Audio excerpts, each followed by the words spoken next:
Great. So I'm from British Columbia.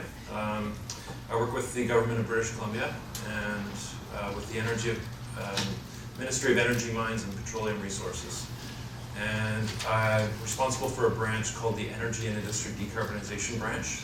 And as was mentioned, two key things that are keeping me busy right now are developing a hydrogen roadmap for British Columbia and a bioenergy strategy.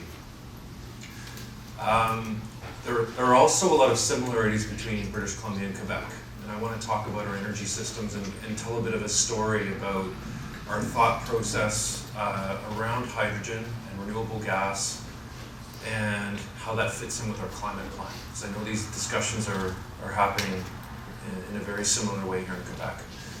Okay, so this is my presentation. I'll talk a little bit about our climate plan so that everyone's just aware of the key deliverables in the plan. Some of the opportunities and challenges around BC's energy system.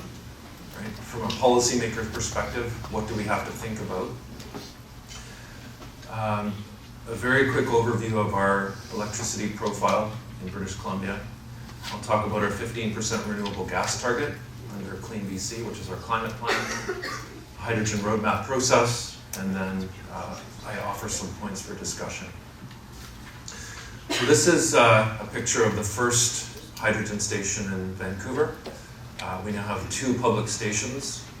And I don't want to talk about transportation today, but I just wanted to put that up because it is an important piece of our hydrogen steps in British Columbia. We have 4 more stations planned now with the current developer HTEC, who is also active here in Quebec.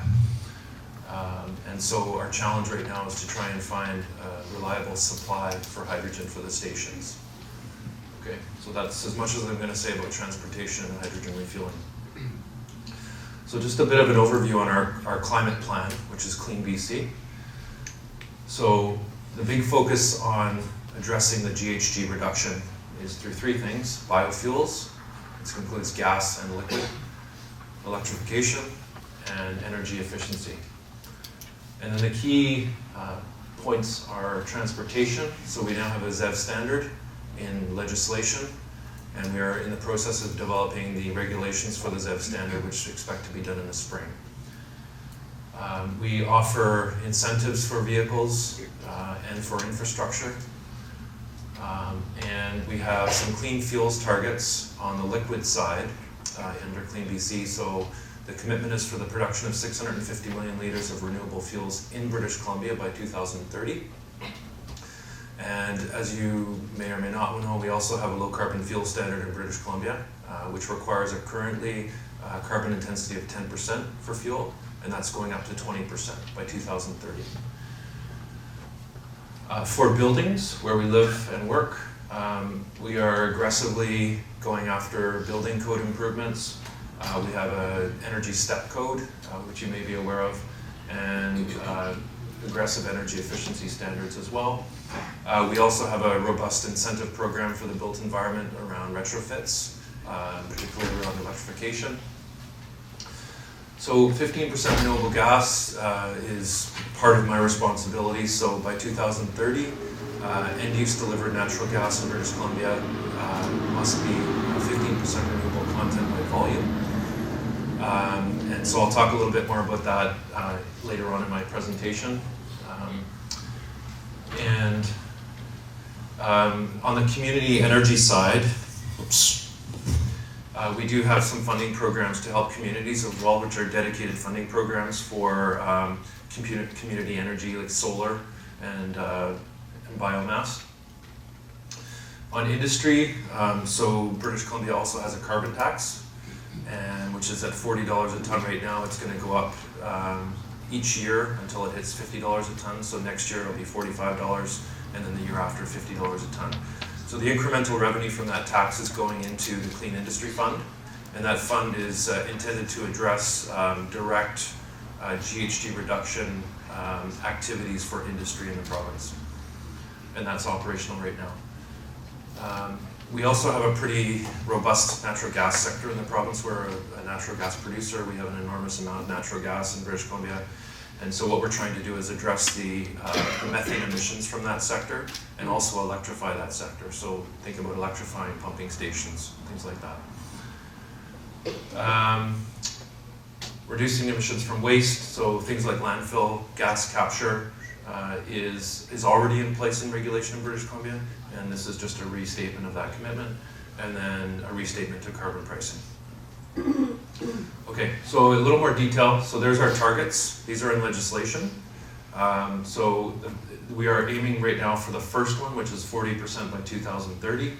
And under our climate plan, which we call phase 1, we've gotten 75% of the way there. We still have about 6.1 megatons of GHG reduction to try and find by 2030 to get us the full way to 40% reduction. Talked about the 15% renewable gas. I'll talk about that a bit later.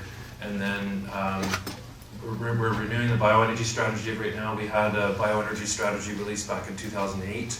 We're updating that, and a lot has changed in the last 10 years. So we expect to release that sort of mid-2020, late spring maybe, early summer. Clean BC, our climate plan, also called for the creation of a Centre of Excellence for Biofuels, which will be housed within an organization called the BC Bioenergy Network, which is based in Vancouver. Again, organic diversion waste and landfill gas, that's already in regulation. And then the last one is releasing a hydrogen roadmap, which is something my team is also developing right now. And we expect that to be ready for spring. Okay, some of the considerations from a policymaker's perspective is we also have a lot of clean electricity in British Columbia. We're hydro dam, for the most part, 99% renewable or clean electricity. However, 68% of our end-use energy is still fossil fuel in the province. All right, so there's a really big opportunity there for us to decarbonize the natural gas built environment. Most homes and businesses in British Columbia are heated by natural gas and also natural gas appliances. We do have 98% clean electricity, and we have a projected surplus into the mid-2030s, at which point we go out of surplus. So I'll talk a little bit about that challenge. From a cost of energy perspective, our electricity is relatively cheap, and natural gas is extremely cheap. So overcoming a very cheap incumbent fossil fuel is very difficult when we start to talk about things like hydrogen and renewable natural gas. The government that's in power in British Columbia right now is an NDP government with a green coalition. As a part of that agreement, there was an affordability platform. So it's very difficult to try and increase utility bills, like hydro bills and gas bills. People don't like rates going up. And that's typically the key mechanism for funding things like innovation and other activities. There are, as you know, technical and cost barriers to clean gas. We'll talk a little bit about that. And then in regulation, we currently have an enabling renewable natural gas requirement. So utilities can inject up to 5% of RNG and can pay no more than $30 a gigajoule for that gas. Okay, so just keep those things in mind now as we go. This is just a quick map of British Columbia. This hydro system follows the water routes here, this way. This is mainly the wind resource up here in the Peace River, and we do have some wind here at the top of Vancouver Island as well. Some of the numbers on the hydro system. We have a Crown Corporation, BC Hydro, produces most of the power in the province from dams, 30 plants. And then Fortis BC is our gas utility. They produce a little bit of hydro. And we also have the independent power producers, which is mostly run of river. And then there's the profile of the independent power producers. Okay, so you'll see most of it is either hydro storage, a little bit of wind, and some biomass, just to give a sense of that. Okay, so I talked about the going out of surplus idea. So we have a bit of a rise here with some new facilities coming online. It goes down again. This is a bump in Site C. So we have a current dam under construction, and then it starts to drop off again by sort of mid-2030s. So by that time, it means demand will exceed supply, and we'll have to try and find some new supply. And I think the thinking is right now is that we'll start to rely on more imported electricity from the US West Coast. Okay? I should also mention that government last year made a recent decision to end the purchase of electricity purchase agreements from independent power producers for a couple of reasons. I talked about affordability. The power that was being purchased by BC Hydro was about twice as expensive as they can produce it from the hydro dams. And being in supply, they didn't want more power in the system. So that's another factor to consider. Okay, a little bit on gas. So I talked about this 15% renewable gas requirement. And the modelers that we work with in our Climate Action Secretariat, if you equate the 15% renewable gas on the gas that's delivered right now, it works out to about 2.06 megatons of GHG savings that will be required by 2030. It's about 30 petajoules of energy. That's the blue line you see. Okay, the small line here, the small yellow, this is about 0.6. This is what FortisBC is currently injecting into the system, 0.6 petajoules. They expect to get to 1 petajoule in about 2 years. And those are some of the supply analysis that we've had done in the green. So it's kind of business as usual, 4.4, significant feedstock and some technology advancement, and then kind of a best case scenario. So we still have a long way to go to get to the 15% renewable gas target. So the question is, how do we get there? In British Columbia, we don't have a lot of feedstock supply to create RNG, so it's not going to be RNG. There's supply challenges there. So hydrogen is one answer. Under consideration in government is what we're calling a clean portfolio standard. You've probably heard about those kinds of models in California or Washington State. So if we equate the 15% to a megaton, a petajoule, given the RNG supply constraints, this is an outcome-based approach to meeting a target on GHG reduction for the gas system. All right. So knowing that they won't actually be able to inject actual RNG molecules into the system, the question is how do you account for the GHG reduction? So hydrogen blending is one answer, or RNG. We're not getting rid of that idea. So if you look at the utilities operations across the supply chain for FortisBC, the proposal would allow them to reduce GHG reductions across their operations. So if it's methane leakage, for example, would be a way they could reduce GHGs and count that towards the 15%. And incremental demand side management, things like energy efficiency, would also be counted towards that. Okay. So those are some of the options. So this is the proposal given the supply constraints for RNG. Okay, we're working on a hydrogen roadmap. Those of you following hydrogen may remember that we had a BC hydrogen study done. About 6 months ago it concluded by Zen Energy Systems in Vancouver. It concluded that hydrogen can play a big role in decarbonizing BC's energy systems and can abate 31% of provincial GHGs, or 15.6 megatons in 2050. Most of that happens between 2030 and 2050 as the technology evolves. Its recommendations were, first of all, to specify a carbon intensity for hydrogen.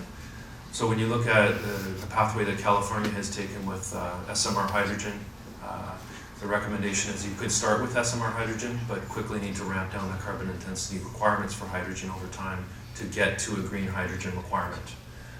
All right. The cost of power currently right now is too expensive in British Columbia.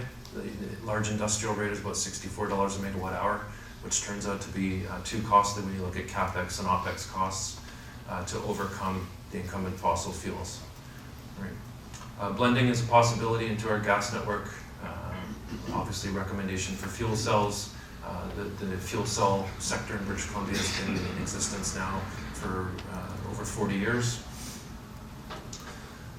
Feedstock for synthetic fuel production. So this is another one. If you've heard about a company called Carbon Engineering, the big part of their process is producing green hydrogen for their air-to-fuels process. And we also think that we do have one large refinery in the Vancouver area, Parkland Refinery, which produces our fuel, but their hydrogen for their process is still a naphtha reforming process. So if you're looking at reducing the carbon intensity of that fuel, then using a green hydrogen makes sense. Okay, so we expect to have a roadmap done for the spring. It's aligned closely with our BC Hydro Phase 2 review process, which is underway right now. And part of that is looking at some of the new innovative things that the Crown utility can do to get involved in hydrogen. Okay, so these are some of the critical issues that we're starting to come across around enabling hydrogen in British Columbia. So with our hydro utility, BC Hydro, when we have renewable energy companies wanting to develop wind, for example, and then send that power to an electrolysis plant, the electricity system in British Columbia currently doesn't allow that to happen. To set a direct line across the BC Hydro system to the electrolysis plant if they're located in different locations. Okay, so the idea would be that needs to be addressed. Okay, provide an interruptible non-firm shaping service with no demand charges. The demand charges for power in BC are quite expensive, and that one charge will make it uneconomical. And so if you're generating your power from wind, obviously it's blowing at best half the time. You need to shape that electrolyzer with firm power. And that provides, that results in some challenges for the system when you've got committed power already under contract on the hydro system. And you never quite know when the electrolyzer might need the power. So there are supply and demand considerations there. And then we have currently have a fixed rate for wheeling in the province, and the proposal would be to, if you're sending power over shorter distances, there should be a bit of a break on the price for wheeling. Okay, the gas regulation. So I mentioned the greenhouse gas reduction regulation earlier, the $5 and $30 a gigajoule. The idea would be we just need to include hydrogen in the definition of renewable gas to allow the utilities to inject the hydrogen into the pipeline. Okay, water usage is a concern in British Columbia. So depending on where projects are proposed, electrolysis uses substantial amounts of water to produce a kilogram of hydrogen, and it's actually not that much lower for SMR. So to be aware of where the projects are and how much water is actually there, and looking after water tables and things like that. And so the regulatory side is something we'll be recommending as well, is to develop all of the regulatory requirements for allowing hydrogen. So all of the federal regulatory bodies and the provincial bodies. Okay, I'll talk really quickly about our hydrogen export study, which some of you may have heard about. So we funded this feasibility study a couple of years ago with ITM Power out of the UK. It's a company that builds electrolyzers, and Chiyoda and Mitsui out of Japan. They were interested in deploying Chiyoda's liquid organic hydrogen carrier technology to export hydrogen from British Columbia to Japan, to feed the Hydrogen Society in Japan. So what were the findings of that study? So site location is very critical. They need to have tidewater access for the large tanker ships. They need clean water, lots of power. And so picking the right sites on the BC coast can be challenging as well. We don't have a lot of surplus industrial sites where things like this can happen. And there's a lot of competition for the ones that already exist. Okay, I mentioned the hydro price already, so $64 roughly a megawatt hour is simply way too high for what the Japanese expect for a landing price of hydrogen at $2 a kilogram. Okay, that's a very low price for hydrogen. So the thinking is that the Japanese will have to change their expectations for a higher price. Yeah. CapEx, Obviously, there is a significant government component to that required, and when I talked about affordability, the public dollars just aren't always there to move forward projects like this. And so, on the positive side, California's demand for hydrogen is increasing significantly, and they also have a low carbon fuel standard, so there is a good opportunity there to offset the production costs in BC with low carbon fuel credits. My last slide. Okay, so some general observations. Direct electrification is really important, but it simply can't get us all the way. So it can't meet those high heat demands, even in winter in British Columbia. We do have a northern region as well. And it can't address the hard to decarbonize sectors, so the heavy duty transportations, right? We have to try and figure out the utility role for hydrogen, and I think right now the thinking is that things will pretty much stay the same. That BC Hydro will be the provider of power to companies that want to develop hydrogen projects, but not get intimately involved in being a hydrogen producer itself. Okay. I think their thinking is the technology and the development of the sector is still too early. Capital intensive investment obviously is very important for this. Utility ratepayers are extremely sensitive to higher bills, so we've looked at trying to build innovation funds into gas bills, and it's very politically very challenging to get agreement on that. Okay. Public dollars, affordability. We know that, again, in British Columbia, I think it's a little bit different than Quebec, because we really don't have the feedstock supply to generate large quantities of RNG, so we're facing that challenge. And also related to that, so creating the new economic growth sectors. So if you look at even forestry waste, British Columbia has quite a lot of forestry resources, but getting to it economically is a challenge. Okay? It's a fairly large province, and most of the population is located far in the south. And so how do where do you locate projects and get forestry waste to a place where it's economical? And then SMR with carbon capture, we've looked at that pathway, and obviously that's the way that California has sort of developed their hydrogen economy right now. All of the hydrogen that's sold at California stations is all SMR hydrogen. And they're looking now under pressure, well, they're under big pressure to move that to a green hydrogen. And so one of the questions we've wrestled with is, does it make sense to start with SMR, to build out the infrastructure, and then transition to green hydrogen, or just try and do green hydrogen right from the very start? Yeah, so those are some questions. Thanks. Merci Patrice, bon matin à tous. Donc écoutez, je vais vous parler donc du rôle de l'hydrogène dans la transition énergétique du Québec. C'est une étude qui est financée par Transition énergétique Québec depuis le mois d'août dernier. Je ne suis bien évidemment pas le seul à travailler là-dessus. Il y a plusieurs collègues de Polytechnique, professeur Savadogo, et 2 collègues qui sont ici dans la salle, donc professeur Chaoutier et professeur Fradet, qui pourront aussi répondre à vos questions s'ils le souhaitent et si vous le souhaitez. Donc écoutez, de quoi s'agit-il? Bon, très rapidement, les émissions de CO2 au Québec, vous les connaissez. Donc 34 millions de tonnes dans les transports par année, 31 millions de tonnes donc agrégées industrie et agriculture, et 8,5 millions de tonnes résidentielles et commerciales. Vous avez le nombre de véhicules au Québec, nous sommes 8,4 millions, et notre taux de population urbaine est très élevé, 80%, donc très au-dessus de la moyenne mondiale. Donc les chaînes de valeur de l'hydrogène, je pense que vous avez déjà vu cette slide-là, ou en tout cas ce graphique, donc qui vient du rapport de l'IEA de juin dernier. Bon, l'hydrogène, c'est clairement considéré par un nombre croissant de pays dans le monde comme un vecteur clé dans la transition énergétique, vers une économie bas carbone. Donc Guy nous a parlé de ça, bien sûr. Donc c'est le cas aussi au Canada, en tout cas dans certaines provinces du Canada, c'est pas partagé partout. Alors nous, ici au Québec, donc, grosso modo, on est sur 110 millions de tonnes par année, d'accord?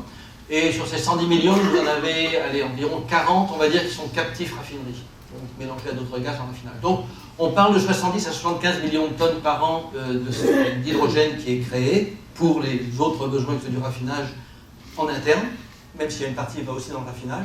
Nous au Québec, alors c'est assez compliqué à trouver, mais on a fini par se faire une idée aux alentours de 100 000 tonnes par an. Donc 100 000 tonnes, c'est 0,1% de la production mondiale, et nous représentons 0,1% de la population mondiale. Donc voilà, c'est un chiffre intéressant. Je ne sais pas s'il y a une corrélation entre les deux, je n'ai pas dit ça. C'est juste une observation. Écoutez, c'est un débat. On pense que l'hydrogène vert, c'est un des piliers, ce n'est pas le pilier, c'est un des piliers pour réussir la transition énergétique. Alors nous, on est un peu comme en Colombie-Britannique, extrêmement bien placé, parce qu'on a un système électrique complètement décarboné, à peu près, très très peu de choses près. On a donc des électrons. Pour le moment, donc, notre électricité est vendue aux États-Unis. La question que je pose officiellement, c'est, et puis qui est déjà posée par d'autres, c'est est-ce que c'est le meilleur moyen de valoriser notre électricité? Voilà.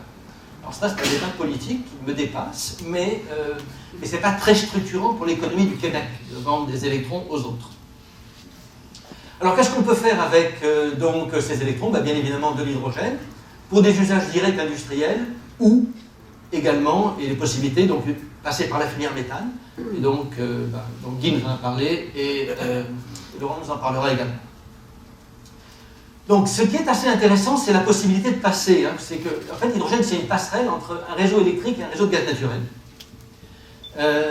Donc, on est en fait dans une logique d'interopérabilité de réseau et de flexibilité de réseau. Donc, ça, c'est très intéressant a priori. Et donc, l'hydrogène, c'est le vecteur qui permet de passer de l'un à l'autre. Alors, c'est quoi les projections? Ça aussi, c'est quand même assez intéressant. C'est la boule de cristal. Donc, quels sont les scénarios de demande additionnelle d'hydrogène par rapport donc, à la production actuelle au cours des 30 prochaines années? Là, vous avez des kyrielles de scénarios possibles, avec toutes sortes de rapports. Malgré tout, il y a une certaine cohérence dans les projections qui sont faites. On va prendre deux extrêmes. Le premier extrême, c'est la batterie résout tous les problèmes. D'accord ? Donc ça, c'est le scénario en noir. Quand je dis la batterie résout tous les problèmes, ça veut dire qu'on est capable de décarboner l'industrie lourde avec des batteries. Bon, on a envie de dire qu'on n'y est pas encore et ça va prendre un certain temps et que ça n'arrivera probablement jamais. Mais c'est le scénario noir, d'accord ? À ce moment-là, il n'y a qu'une faible demande supplémentaire d'hydrogène, essentiellement qui va passer sur l'ammoniac, sur le méthanol, etc. Et vous avez l'autre scénario extrême, qui n'est pas en bleu ici, mais c'est 2 fois la courbe bleue. C'est le scénario optimiste de l'Hydrogen Council.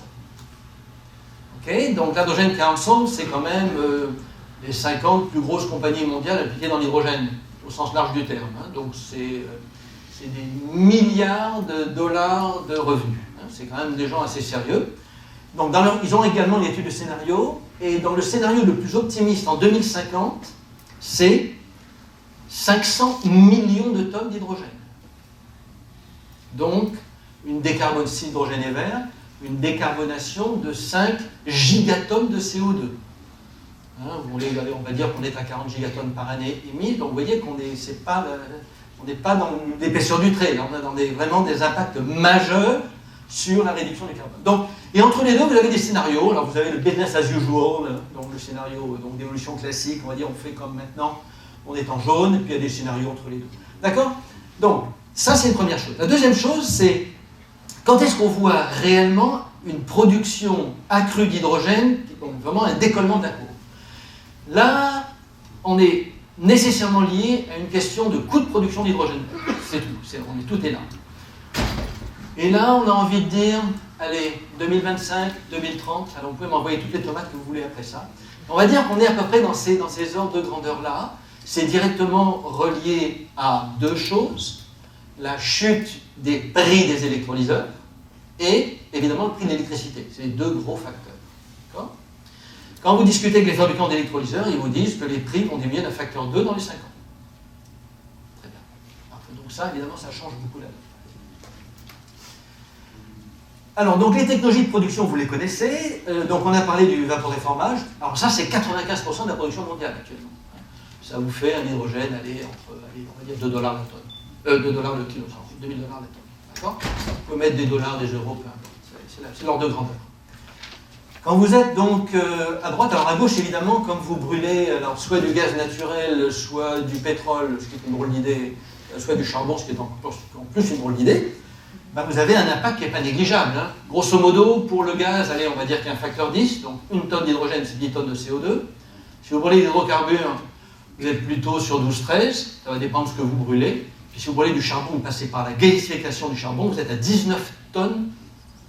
Donc vous êtes à 2 fois l'impact gaz. Et il y a des pays qui le font. Hein. Il y en a qui s'appellent l'Australie, et puis il y en a un autre qui s'appelle la Chine. D'accord ? Donc c'est une réalité. Actuellement, vous êtes grosso modo à 1 milliard de tonnes de GES émis chaque année juste en fabrication d'hydrogène. C'est absolument énorme. Bien. À droite, vous avez donc en principe l'électrolyse. Si votre électricité est verte, vous n'avez pas de GES. C'est 100% verte. Alors bon, vous allez dire qu'il y a l'impact CO2 des barrages, mais enfin, on sait quand même là aussi extrêmement faible par rapport au reste. Donc vous avez donc 2 grandes technologies d'électrolyse. La première qui est complètement mature, c'est donc l'électrolyse alcaline. Et la deuxième qui est en déploiement, qui est l'électrolyse à base de membranes échangeuses de protons, donc les fameuses PEM. D'accord ? Donc la première, elle est là depuis 100 et quelques années. La deuxième, elle est vraiment industrielle, et puis elle se déploie. Alors il y a par contre une différentielle de coût qui n'est pas négligeable entre les deux. La technologie PEM est beaucoup plus chère pour le moment que la technologie alcaline. Alors, ça, c'est nos modélisations économiques.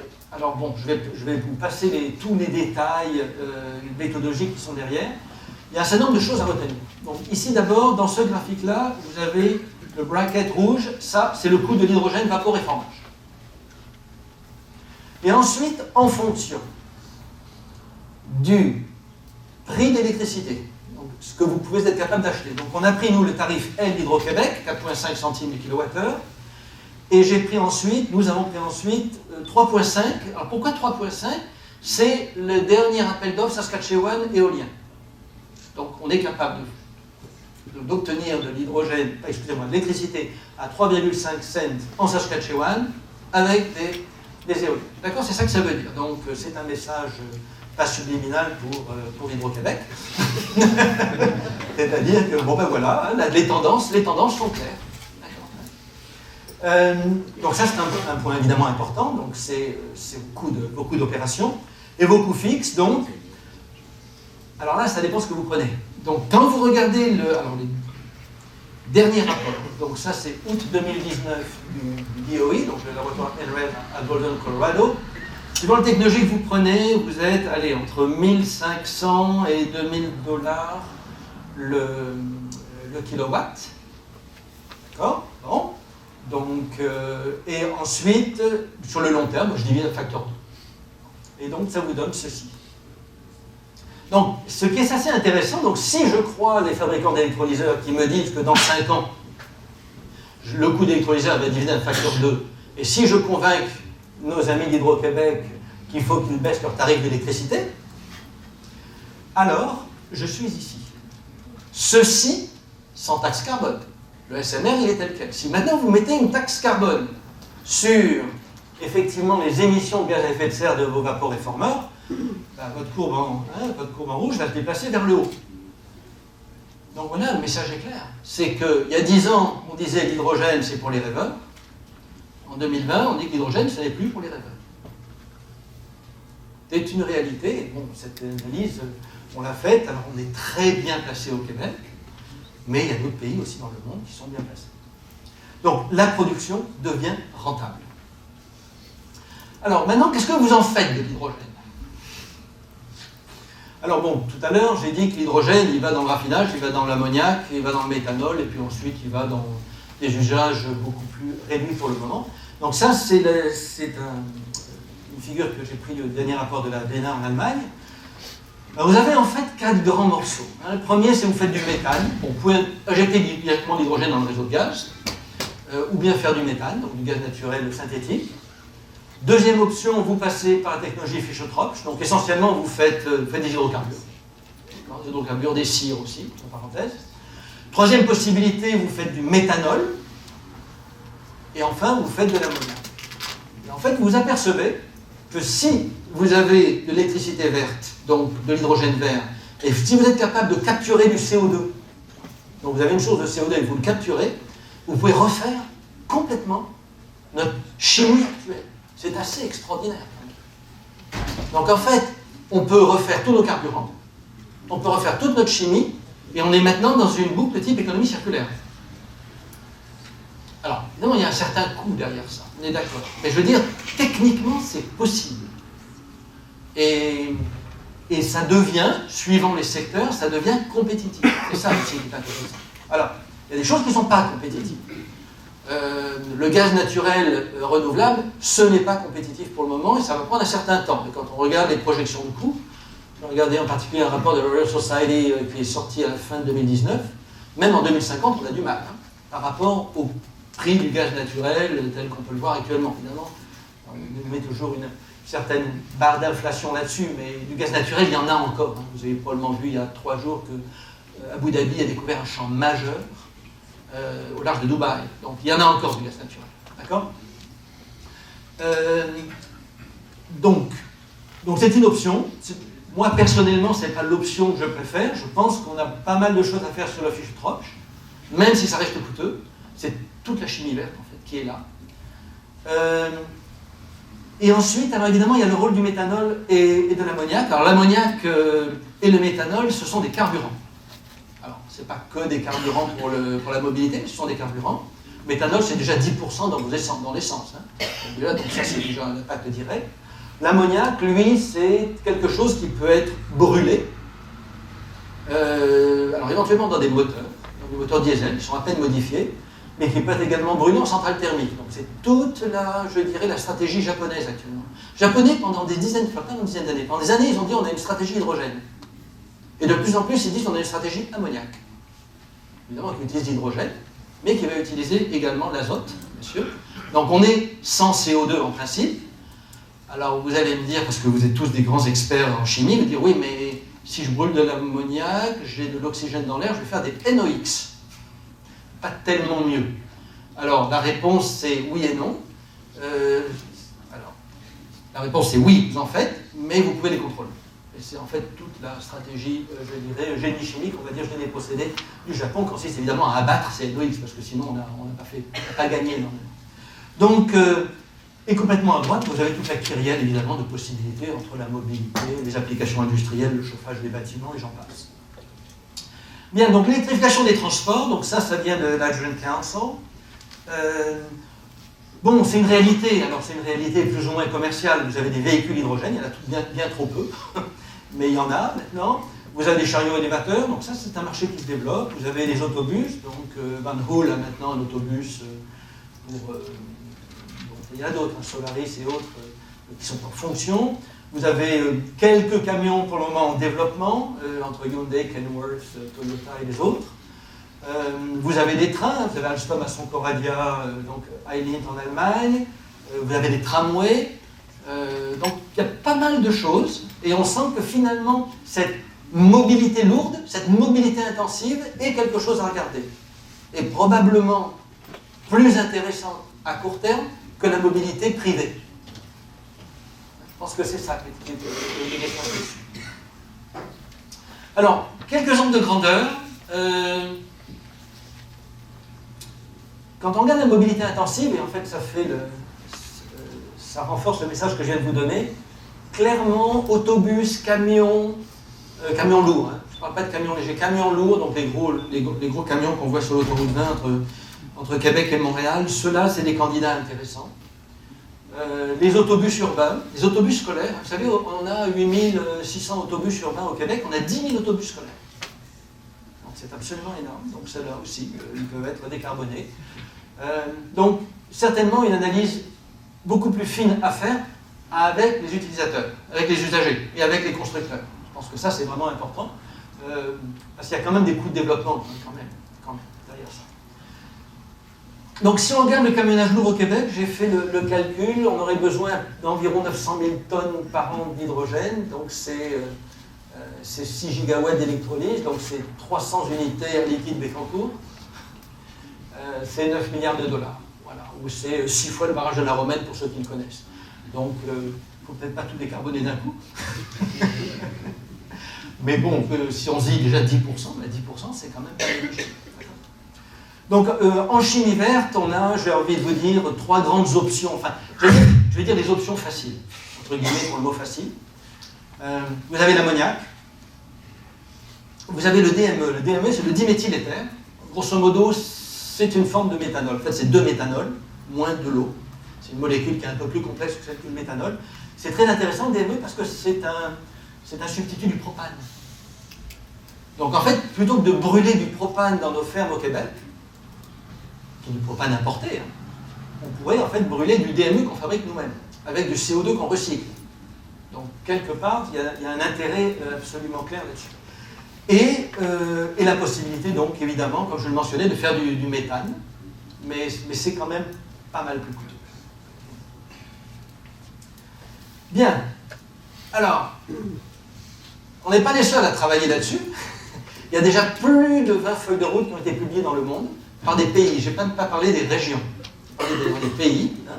La dernière en date que j'ai découverte il y a quelques jours, c'est celle de l'Irlande, qui vient de se doter d'une feuille de route hydrogène mobilité pour 2030. D'accord ? Donc ça veut dire que ça avance. Alors tous les grands pays sont là, à peu près. Grands pays, grandes régions du monde. Donc l'Union européenne a la sienne, mais l'Allemagne a la sienne. Donc en fait l'Allemagne ne l'a pas encore. Elle est en train de d'écrire. C'est très drôle, l'Allemagne n'avait pas de feuille de route. Ils sont en train de la terminer. Altmaier travaille là-dessus. Et donc, c'est ça. Vous en avez donc un certain nombre en Europe. Vous en avez en Chine, bien sûr. Vous en avez au Japon, vous en avez en Australie. Alors elles sont toutes, je dirais, beaucoup d'ambition. On verra. La Corée est extrêmement agressive dans le domaine. Donc l'Hydrogen Council que je mentionnais, donc à l'époque, moi j'étais donc chez Total et j'étais l'instigateur de Total derrière ça. Donc ça m'a permis effectivement, grâce à mon expérience allemande aussi, d'être capable de contribuer. Et puis donc, l'Hydrogen Council s'est donné un mandat. C'est le 10-10-10. C'est 10 millions de...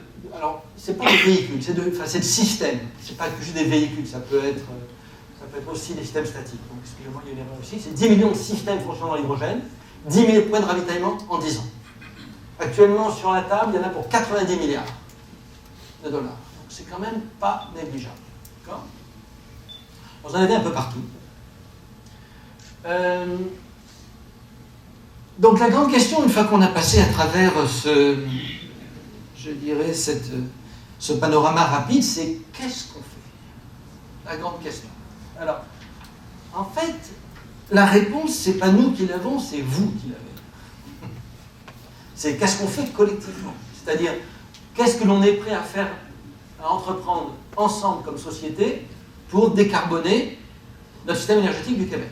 En fait, toute la question est là. Alors, qu'est-ce que l'on peut regarder ? La mobilité, c'est intéressant, mais clairement, c'est un sous-ensemble, c'est véhicules lourds, transport intensif. Il y a 2 projets de tramway au Québec en ce moment. Il y en a un à Québec, et il y en a un à Montréal. C'est quand même intéressant de regarder si on ne pourrait pas faire comme à Fosan en Chine, ou comme à Saint-Pétersbourg en Russie, dire je vais sur de l'hydrogène. D'accord ? D'autant que dans un tramway, normalement, vous avez un caténaire. À Québec, on a enlevé tous les fils électriques apparents, tout enterré. Donc c'est pas pour recommencer à en faire un. Je ne parlerai pas du 3e lien. Je vous laisserai méditer là-dessus. Le stockage d'énergie, donc effectivement le fait qu'on puisse utiliser l'hydrogène comme un moyen de stocker l'énergie, en particulier dans les réseaux de gaz naturel. Ça, je pense que vous allez nous en parler.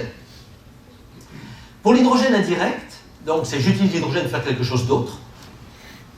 Alors évidemment, il y a la décarbonation du raffinage et de la pétrochimie. C'est pas négligeable au Québec.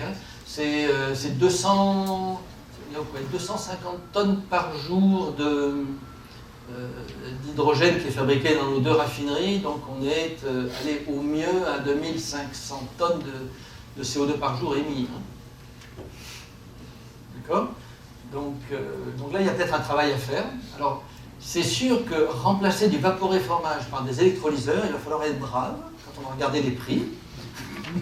Mais bon, Après, on n'est pas obligé de tout faire non plus d'un coup. Donc, évidemment, tout ce qui est chimie verte basée sur la valorisation du CO2, on a la chance, nous, au Québec, d'avoir une technologie de capture de CO2 donc à base enzymatique qui marche, qui est capable de capturer, qui a été démontrée et qui est imbattable en termes de coût, à 22 $ la tonne. Donc, c'est peut-être qu'il est temps de valoriser ça. Donc, valoriser du CO2 industriel et utiliser de l'hydrogène vert, c'est toute une chimie qui arrive devant nous, dont certaines applications sont matures. Je veux dire, c'est tout. Il n'y a rien à inventer. Dernier point, la diminution de l'empreinte carbone. La sidérurgie, on a quand même ArcelorMittal. ArcelorMittal, c'est un autre million de tonnes par année d'émis en CO2 au Québec. Donc là, vous avez en fait des procédés qui sont développés. Vous avez Hybrid dans le nord de l'Europe, vous avez Minrex d'ArcelorMittal à Hambourg, vous en avez d'autres. Donc il y a moyen en fait de décarboner la sidérurgie. Donc ça, c'est intéressant aussi. Alors, et puis là, je vais faire un petit peu du pouce sur ce que disait Guy, les marchés export. Alors évidemment, j'ai lu très attentivement l'étude de Colombie-Britannique réalisée par Chiyoda et ITM Power. Alors oui, tout de suite, moi je ne crois absolument pas à la technologie de Chiyoda. J'ai discuté avec eux au moins 3-4 fois dans les 5-6 dernières années. C'est beaucoup trop coûteux. Donc ça peut avoir effectivement un intérêt local, mais transporter du méthylcyclohexane, je dirais, à travers les océans, moi personnellement je n'y crois pas. Et de toute façon, c'est pas vrai. En fait, je pense que vous l'avez montré, c'est pas rentable. Je crois que c'est très clair. Donc ça, c'est quand même un point important. Par contre, des marchés export sur d'autres types de produits, peut-être. Ammoniac, méthanol, pourquoi pas. La grande difficulté, c'est que l'hydrogène, ça se transporte mal tel quel. Vous le produisez, il faut en faire quelque chose sur place. Dès que vous commencez à vouloir transporter votre hydrogène, vous venez de pénaliser vos conditions économiques de manière considérable. C'est ça, en fait, la grande difficulté. Donc l'idée, c'est de le transformer. Et donc, parfait, on garde la valeur ajoutée et on vend des produits à valeur ajoutée, donc c'est absolument parfait. Quand vous regardez maintenant la vision mondiale établie par le Conseil de la Joint Council, vous apercevez, peu importe ici, vous apercevez que le Canada est considéré par la Joint Council comme étant un fournisseur d'hydrogène vert et un fournisseur de technologie, ce qui est d'ailleurs le cas, puisque nous, on a Ballard et Hydrogenics, évidemment. D'accord ? Donc on est très très très bien placé. Et alors en plus on a 2 façades maritimes et 2 régions productrices. La Colombie-Britannique qui regarde évidemment vers la Californie, assez naturellement, et vers les marchés asiatiques. Et nous sommes placés sur la façade atlantique. Donc on peut prendre effectivement un marché nord-est américain et on peut prendre éventuellement des parts sur des marchés européens. Donc le Canada est extraordinairement bien placé à ce niveau-là. Donc c'est quoi les prochaines étapes? Donc il y en a 3. Cet après-midi, on discute entre nous. Très bien. Deuxième chose, donc l'étude, en fait, panorama économique de l'hydrogène et l'étude technique que nous avons réalisée sont à toute fin pratique terminées, question de mise en page et de relecture. Allez, on va dire que dans 2 mois, vous les aurez chez Tech. Et puis, il faudra leur demander, mais elles seront, j'imagine, sur le site web. Et puis, bon, évidemment, le point extrêmement important, c'est les consultations de l'industrie. C'est-à-dire, qui est prêt, finalement, moyennant les politiques appropriées que le gouvernement du Québec mettra en avant, qui est prêt à, effectivement, se lancer là-dedans. C'est ça. Et donc, je pense que tout est derrière cette idée-là. Voilà. C'était toute mon intervention. OK. Merci beaucoup. Tous. Donc ce matin, je vais vous présenter en fait la vision et les actions d'un acteur français pour le développement de l'hydrogène en France. Soyons bien clairs, parce que je pense que chaque système énergétique est différent. Chaque pays a une stratégie énergétique fondée sur ses ressources et son histoire, et c'est vraiment pas l'idée de montrer une voie unique, mais au contraire d'avoir un échange pour s'enrichir mutuellement en vous montrant quel est notre chemin à nous. Alors, nous sommes convaincus que le développement d'un système décarboné en France doit s'appuyer sur les réseaux électriques, mais aussi gaziers. Parce qu'on pense qu'il y a une vraie complémentarité et que ça optimise l'intégration des énergies renouvelables. Et puis en plus, on a vraiment constaté par de nombreuses études récentes que s'appuyer sur un seul vecteur énergétique, l'électricité, pour ne pas le nommer, ou un seul réseau conduirait à des investissements massifs pour remplacer des services que l'autre réseau apporte. Et comme la transition énergétique, tout le monde le sait bien, coûte une fortune, il est important de pouvoir minimiser ces coûts pour la rendre réelle. Je voudrais alors, rapidement, les infrastructures de gaz naturel ont 5 caractéristiques qui en font une alliée stratégique du développement de l'hydrogène. 1. Les infrastructures gazières sont capables de transporter l'énergie sur de longues distances avec très peu de pertes, 0,7% de pertes contre 2 à 6% par exemple pour l'électricité. Elles peuvent également transporter et livrer de très grandes quantités d'énergie à un moment donné, ce qui est évidemment très utile en plein hiver. Et pour vous donner un exemple, la liaison gazière entre la France et l'Allemagne, c'est 28 gigawatts, quand la liaison électrique, c'est 1,5 gigawatts. Les stockages souterrains de gaz naturel en France ont une capacité instantanée de 90 gigawatts, soit plus que l'ensemble du parc nucléaire français. En 3, le réseau gaz naturel a une grande flexibilité grâce à l'ajustement de la pression. L'offre et la demande n'ont pas à être ajustées en permanence. En plus, comme vous pouvez le voir sur ce graphique, les infrastructures gazières ont une très grande capacité de stockage pour l'intersaison, 130 TWh, et elles deviennent donc très utiles pour gérer ce fameux stockage d'énergie qui est absolument nécessaire aux énergies renouvelables intermittentes quand elles deviendront prépondérantes dans le mix énergétique. Et en dernier, mais pas le plus faible, nous avons 200 000 km de réseau de gaz naturel qui desservent la plus grande partie du territoire, et en particulier les zones urbaines et industrielles. Ça serait dommage de perdre cet investissement qui représente plusieurs dizaines de milliards d'euros et de ne pas l'utiliser. Et de plus, ces infrastructures sont enterrées, ce qui les rend acceptables pour le grand public, qui accepte de moins en moins, en tout cas en France, les grandes lignes de transmission électrique. Alors, notre analyse d'aller essayer de faire un peu, d'aller au plus simple et de travailler les usages les plus compétitifs de l'hydrogène dans un premier temps. Donc pour nous, clairement, c'est la décarbonation des usages industriels existants. C'est l'alimentation du réseau gaz existant en remplacement du gaz naturel pour le chauffage et la mobilité lourde. Par contre, je ne vous cacherai pas que la baisse des coûts doit être significative par rapport à aujourd'hui pour être pertinente. Il y a un travail à faire, mais on va essayer de le détailler. Je vais vous détailler la feuille de route française pour voir un peu comment on a cherché à procéder. Donc en fait, en France, on a souvent un plan à 10 ans, on est français, donc on aime bien les plans, qui donne la vision de l'État sur la politique énergétique du pays et qui permet pour nous, les acteurs, d'anticiper ce qui va se passer, les mesures de soutien aux différentes filières. Donc, en fait,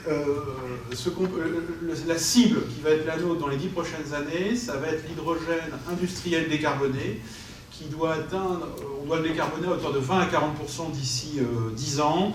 Et vous allez voir que le scénario sur lequel on se base, c'est 630 000 tonnes d'hydrogène vert dans l'industrie à 2035. C'est à partir de ça qu'on a fait tous nos calculs. Et juste pour information, donc la France est aujourd'hui 1 million de tonnes de consommation d'hydrogène par rapport à 70 millions de tonnes au niveau mondial. Et elle est assurée à 40% par le vaporéformage du méthane, ce qui conduit à des émissions de CO2 de l'ordre de 4 millions de tonnes de CO2 par an. Mais avant, l'hydrogène, ce n'est pas le gaz naturel, donc on a, en tant qu'acteur, on a conçu finalement 2 sites pilotes pour nous aider, avant de vous parler du plan, dans notre compréhension du monde de l'hydrogène. Donc le premier sujet, c'est qu'on a donc fait un pilote, qu'on a appelé Jupiter 1000, sur le port de Marseille, dans le sud de la France.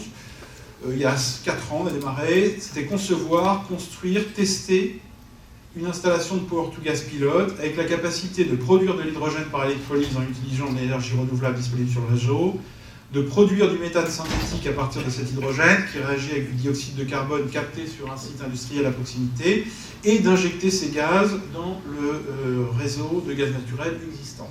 Donc ça, c'est une installation qui va être inaugurée, qui a été inaugurée en décembre 2019. Si vous passez à Marseille, n'hésitez pas à nous signaler, on sera heureux de vous la faire visiter. Les partenaires, en fait, on a associé finalement le plus grand nombre de partenaires possible. Le port de Marseille, le constructeur d'électrolyseurs McPhy, le centre de recherche du commissariat à l'énergie atomique, la société hydraulique Compagnie nationale du Rhône pour la fourniture d'électricité, un clin d'œil les amis d'Hydro-Québec, on pense vraiment que l'hydraulique et le fil de l'eau, c'est vraiment un très bon moyen pour produire de l'hydrogène. Et on travaille très étroitement avec le transporteur d'électricité français, notre homologue RTE, parce qu'on pense que vraiment les deux sont très intéressés sur ce projet. Donc la construction est maintenant terminée et nous entrons dans la phase de test, qui durerait 3 ans, qui devra nous permettre de valider les caractéristiques des différents éléments, parce qu'on a pris en fait 2 électrolyseurs, l'un alcalin, l'autre PEM, pour pouvoir mieux comparer.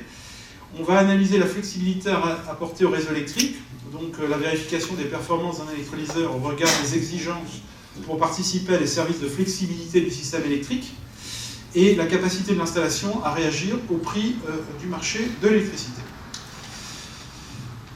Et deuxième sujet d'étude, nous avons lancé un centre de recherche appliqué pour essayer finalement de tester l'injection d'hydrogène dans le réseau.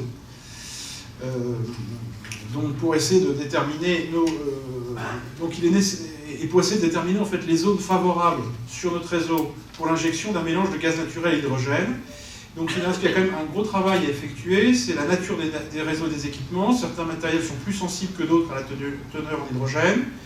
La capacité de dilution de l'hydrogène, il est plus facile de le diluer dans une canalisation de transport qui transporte d'énormes volumes que dans une canalisation de distribution. Ce qui est très important, c'est les types de consommateurs en aval des points d'injection, présence ou non de consommateurs très sensibles à la qualité du gaz naturel, par exemple les fabrications de verre, ou également les stations-service gaz naturel véhicule, car les réservoirs, par exemple, sont certifiés pour un maximum de 2% d'hydrogène aujourd'hui, ou encore les immeubles de grande hauteur, parce que si vous amenez à un immeuble de grande hauteur un mélange, il est fort probable que l'hydrogène arrive au dernier étage, et ce qui peut être assez étonnant pour l'utilisateur le matin. Et donc évidemment, si on regarde la disponibilité des sources de CO2, si on décide de convertir l'hydrogène en méthane à ce stade. Alors nos conclusions, donc on considère que les adaptations pour injecter 6% d'hydrogène en volume dans le réseau de gaz naturel sont limitées. Il s'agit de l'installation de chromatographes certifiés compatibles avec un mélange méthane-hydrogène, l'identification des détecteurs de fuite compatibles avec ce mélange et la certification des comptages. Pour nous, le seuil significatif, c'est vraiment 20% d'hydrogène en volume, notamment, principalement, en raison, comme vous voyez, c'est les coûts que ça représente, les aménagements en aval chez le client. Donc finalement, nos conclusions sur l'injection, c'est le mélange gaz naturel hydrogène le moins coûteux si la teneur reste faible, par exemple inférieure à 10%, on voit bien que les coûts sont relativement modestes. On pense que le développement du méthane de synthèse, c'est vraiment intéressant dans les zones où le CO2 produit par du biogaz est disponible. Et par contre, on pense qu'à terme, sur les plaques industrielles et pour le développement d'usage de l'hydrogène dans la mobilité, des réseaux 100% hydrogène, et donc complètement modifier nos réseaux gaz pour en faire des réseaux hydrogène, pourrait être une bonne piste, la bonne piste. Et donc on a développé cette plateforme de recherche qui s'appelle Phoenix, et on travaille avec différents transporteurs européens, dont l'allemand Ontrace, et tous ceux qui sont intéressés peuvent nous rejoindre. Mais vous l'avez bien compris, finalement, c'est quand même l'hydrogène, c'est quand même un projet à l'échelle d'un pays, et c'est un très grand projet qui a d'énormes composantes si vous n'êtes pas uniquement sur un site très localisé, avec une production très localisée pour un client sur un site industriel. Si on regarde une problématique plus large, ça engage l'ensemble du pays. Donc en fait, rapidement, le modèle d'affaires du Power-to-Gas tel qu'on le voit, donc on étudie la production de 70% d'hypothèses bas carbone en France à l'horizon 2035, soit 630 000 tonnes d'hydrogène. Donc ne vous inquiétez pas sur ce graphe, je vais vous l'expliquer. C'est nos hypothèses, je suis obligé de vous les donner. Alors, les scénarios examinés sont élaborés en fonction des caractéristiques du parc de production français, dont la plus grande partie est nucléaire et hydraulique. Vous avez aussi au Québec un parc de production d'électricité spécifique, donc même si l'idée est la même, les calculs seront évidemment à refaire complètement avec vos paramètres. On a fait 3 scénarios. Donc on a fait un scénario d'approvisionnement sur le marché électrique en période de marginalité renouvelable ou nucléaire, c'est-à-dire quand les prix sont faibles. On a fait un scénario d'approvisionnement sur le marché électrique de base, hors situation de tension sur les prix. Et on a fait un 3e scénario de couplage des électrolyseurs et de la production renouvelable locale, éolienne ou solaire. Les hypothèses de prix du CO2, c'est 30 $ la tonne. Les hypothèses de prix du gaz, ne sautez pas au plafond, on est en Europe, 9 $ du MMBTU. Et un usage de l'hydrogène dans le cas de base avec une demande plate, puisque c'est un usage, comme vous l'avez vu, on a retenu l'industrie. Et puis il y a des coûts différenciés, évidemment, selon une alimentation directe en électricité ou un mode d'alimentation en autoproduction. Alors je saute directement au résultat. Alors, si la production d'hydrogène bas carbone est uniquement concentrée sur des périodes de prix faibles, elle devra intervenir durant un nombre réduit d'heures de l'année. Donc la puissance combinée des électrolyseurs requis serait énorme, 38 gigawatts. Donc ça explique, donc ça c'est... Voilà. En revanche, quand les modes opératoires fonctionnant en base ou avec de l'autoproduction photovoltaïque, la durée de fonctionnement est beaucoup plus importante, et donc on voit bien qu'on est sur des demandes d'installation de 1,7 à 9 gigawatts, ce qui est beaucoup plus raisonnable. Et ensuite, après on a regardé le stockage. Donc évidemment le mode 1, il y a un stockage très important qui serait nécessaire, et le mode 2, le stockage serait bien moindre, compte tenu de la plus grande régularité de la production, et le stockage est utilisé pendant les périodes d'effacement des électrolyseurs. Et le mode 3, qui est la production photovoltaïque, la production est évidemment plus régulière, mais il y a quand même besoin de stocker avec les énergies renouvelables entre la journée et la nuit, entre l'été et l'hiver, donc il y a des besoins de stockage plus importants. Mais on voit bien clairement que quand même la solution 2 et 3, sauf baisse des prix considérables des électrolyseurs, on va y revenir, se dégage. Il y a une spécificité française, on a un parc de production nucléaire qui travaille de manière interconnectée en Europe, et donc l'analyse du système doit porter sur l'ensemble du système électrique européen. Alors je suis obligé de vous dire qu'aujourd'hui, dans nos calculs, il est plus avantageux en matière de réduction des émissions de CO2 au niveau européen, qui est quand même le but, d'éviter le fonctionnement d'une centrale à charbon en Pologne, ou de décarboner la mobilité en raison du rendement des véhicules électriques très élevé par rapport aux véhicules thermiques, que les autres usages, y compris l'électrolyse de l'eau en remplacement de vaporéformage. Donc, aujourd'hui, notre parc nucléaire aura plus, et d'ailleurs ça va plutôt dans le sens de notre conclusion, a plutôt intérêt à décarboner les centrales de charbon d'Europe de l'Est. Pour la planète, c'est meilleur. Les deux variables clés, comme vous le disiez tout à l'heure, monsieur, c'est le coût d'investissement des électrolyseurs. On a retenu 700 € par kilowatt en 2035. Les prix pourraient baisser à 700 kW. J'étais en Chine en juillet. Ils annoncent 200 € du kilowatt. Mais le problème, c'est qu'ils m'ont aussi dit, dépêchez-vous de mettre un tarif de rachat, parce qu'on a besoin de constituer une industrie en Chine d'électrolyseurs. Et on aimerait bien que ça soit quand même, comme d'habitude, l'Europe qui finance. On verra comment on va essayer de régler le problème, mais c'est quand même un vrai sujet. Et le coût d'approvisionnement de l'électricité. Donc en fait, finalement, on aboutit dans le scénario 1, même avec une baisse des prix des électrolyseurs de 50%, un prix de revient de cette option qui serait de 4,7 € par kilogramme d'hydrogène, ce qui est quand même globalement trop cher par rapport au vaporéformage qui est à 1,8, et si on disait une tonne de CO2 à 375 € la tonne, ce qui est quand même fou, on sera à 4,9. Donc vraiment cette option-là ne fonctionne pas. L'option 2, de fonctionner en base hors situation de tension d'accès à l'électricité, est intéressante, mais finalement ne va pas se faire, parce que comme en fait le prix de l'électricité en Europe dépend du prix des combustibles fossiles et du prix de CO2, à terme ça devrait monter, donc ça ne sera pas intéressant de se cesser là.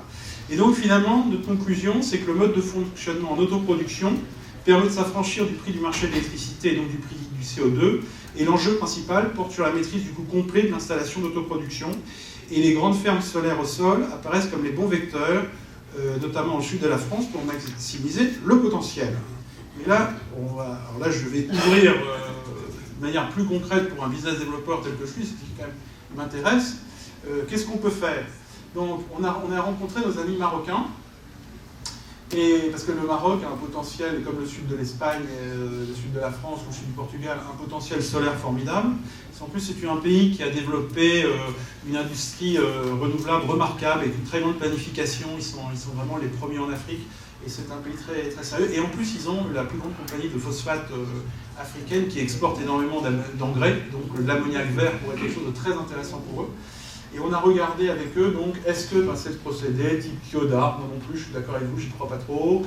Est-ce qu'on fait des grands tuyaux qui amèneraient l'hydrogène au sein des réseaux de gaz naturel vers l'Europe? Pourquoi pas?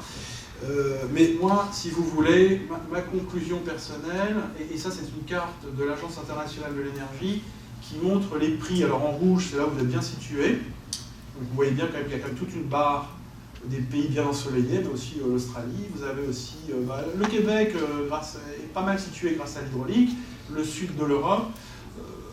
À mon avis, pour se dire les choses franchement, c'est très bien de vouloir faire un tuyau qui part du Maroc pour approvisionner les usines du nord de l'Europe. Enfin, l'industrie va là où l'énergie est pas chère, historiquement. L'Angleterre s'est développée avec le charbon, les États-Unis sont développés avec le pétrole. Peut-être qu'on est face avec l'hydrogène à une nouvelle géopolitique de l'énergie. En tout cas, clairement, des pays comme l'Australie l'ont compris. Et moi, je suis assez partisan de cette vision des choses. Même si c'est vrai que pour l'Europe, par l'Europe du Nord, très, très au nord, parce qu'il y a des bonnes sources d'éolien, et très au sud, c'est moins favorable. Enfin, c'est mon avis personnel, en tout cas, sur la question. Et qu'est-ce qu'on fait en Europe? Donc ça, c'est assez intéressant. On fait un Green New Deal. La nouvelle commission a lancé ce Green New Deal. L'hydrogène étant un élément très important, et on veut essayer de créer des projets innovants d'envergure, européens, national, pour l'hydrogène, dans le but de structurer la filière. Et on va essayer de trouver des projets qui permettent de mettre quand même l'industrie en Europe et pas forcément en Chine. J'ai noté, à titre personnel, 3000 MW de projets aujourd'hui de Power to Gas qui sont en pleine explosion. Et là, par contre, nous, ce qu'on a fait, et ça c'est moi qui étais plus, parce que je suis un business développeur, hein, on a créé, et ça a été annoncé ce matin par le ministre de la Commission d'écologie français, on a créé un fonds gaz vert, parce qu'en fait, le problème auquel on s'est trouvé, c'est que vous allez voir les financiers, et finalement, l'énergie renouvelable, le biométhane, c'est compliqué, c'est pas comme une ferme solaire, alors l'hydrogène, c'est encore plus compliqué. Donc finalement, vous recevez un déjeuner, c'est toujours pas sympathique, mais finalement, vous n'avez jamais d'argent pour faire vos projets. Donc on a réussi à convaincre la Caisse des dépôts française, l'Agence de l'énergie française avec nous, de mettre 100 millions d'euros. Et d'ici la fin de l'année, on a des financiers qui nous ont rejoints, la Société Générale, d'autres groupes, peut-être la Banque européenne d'investissement qui étudie le dossier. Et donc on a créé un fonds d'investissement qui devrait être, qui aura 200 millions d'euros en fin d'année pour investir en Europe mais dans le monde. Hein. Si vous avez des projets, n'hésitez pas à nous en parler. Dans le biométhane, l'hydrogène vert et pourquoi pas le CCUS, mais que c'est un peu compliqué, pour, je dirais, arrêter de faire des slides et faire des projets. Merci. Merci beaucoup.